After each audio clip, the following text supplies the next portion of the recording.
ครับเนี่ย Hi ดู อันเจ้าซื้อชูเรย์มันบอล ตุลีเยอะ ตุลี ตุลี เอาล่ะ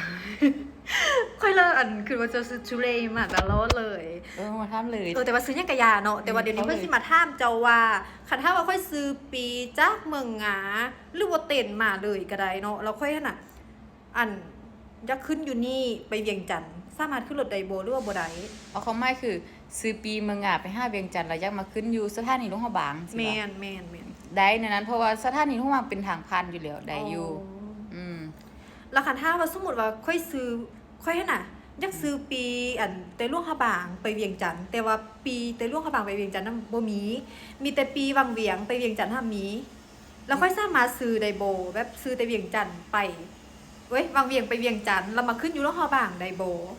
คันซื้อให้ซื้อได้แต่ขึ้นนี่ขึ้นบ่ได้ เป็นหยังคือขึ้นบ่ได้ เพราะว่าอันสถานีวังเวียงมันจะอยู่หลุดลงไปพุ่นเด้อ๋อ คันถ้าว่าคือเมืองงามมันจะเป็นสถานีหลวงพระบางจะเป็นเมืองพานเนาะสถานีพานสินะแต่วังเวียงบ่ได้พานก็เลยบ่สามารถจะซื้อได้ โอเคขอบใจ คัน นี่ คื ส อ รุปคำถาม อันคือซื้ออยู่เวียงมาวังเวียง แต่ว่ายังมาลงหลวงพระบางได้อยู่นั่นจะต้องได้ เขาต้องได้จ่ายเงินอยู่ถึงรถบ่หรือว่าต้องจ่ายเงินสถานี ตัวนี้นี่ต้องได้บอกพนักงานถึงรถพร้อมว่าขนาดนั้นก่อนว่าสิมากายมาหั่นนะต้องได้บอกพนักงานก่อน แล้วเฮาอันได้เสียค่าธรรมเนียมยังบ่หรือว่าบ่ได้เสีย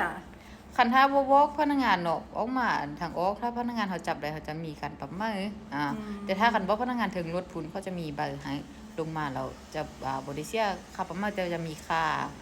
ธรรมเนียมประมาณ 6,000 กีบต่อใบประมาณนี้ อ๋อโอเคขอบใจจ้า เจ้าบ่เป็นหยัง